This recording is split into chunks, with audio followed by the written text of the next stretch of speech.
Hello, everybody. Today's Friday already. Boy, the week flew by, I guess. You know what I mean? It's Friday, November the 20th already. Yeah.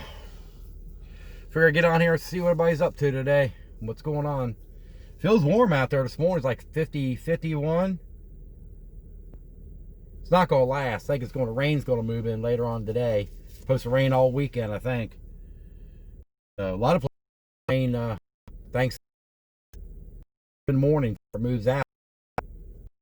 So, yep. I wish they would help people out there that are struggling. It's been going on way too long. You know what I mean? It's back and forth crap with the stimulus crap. You know what I mean? You know, Mitch McConnell's calling it a political wish list, 3.4 trillion. You know what I mean?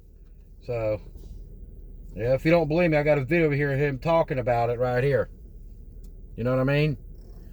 There is significant outstanding business that Congress needs to complete before the end of the year. My Republican colleagues and I have stated over and over that we still want to pass more coronavirus relief for the American people. Senate Republicans have voted multiple times to send hundreds of billions of dollars to schools, small businesses, healthcare, and laid-off workers. If Speaker Pelosi and Leader Schumer had not made the calculation to block it, that money could have been out the door many weeks ago.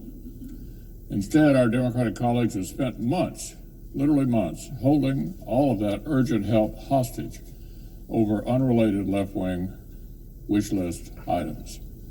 Their so-called heroes proposal is so unrealistic that poorly targeted that Speaker Pelosi's own moderate Democrats ridiculed the bill the instant she put it out and said it'll never become law.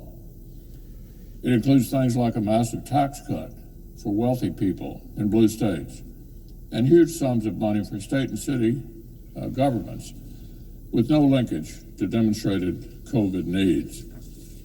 Some blue states, including New York and California, have actually seen higher state income tax revenues this autumn than they saw during the same months last year, in part because they're taxing a chunk out of vulnerable people's unemployment benefits.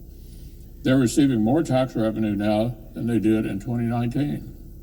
Some of these blue states are receiving more revenue now than they did in 2019. But alas, Democrats still want coronavirus relief for the entire country held hostage over a massive slush fund for their own use.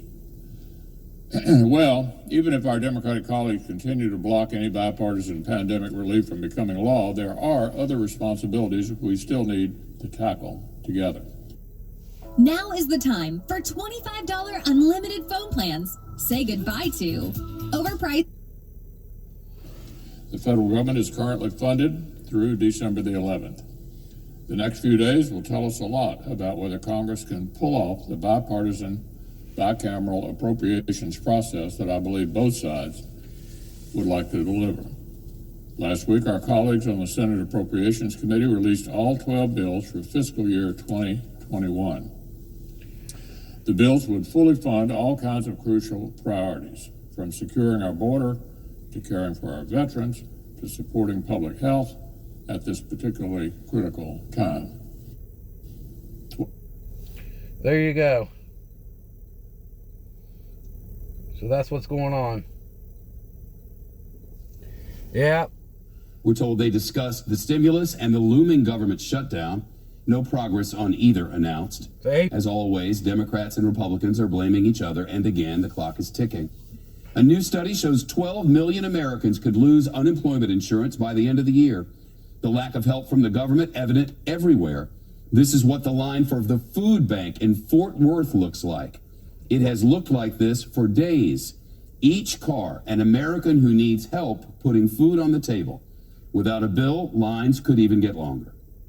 CNBC's Elon Moy now.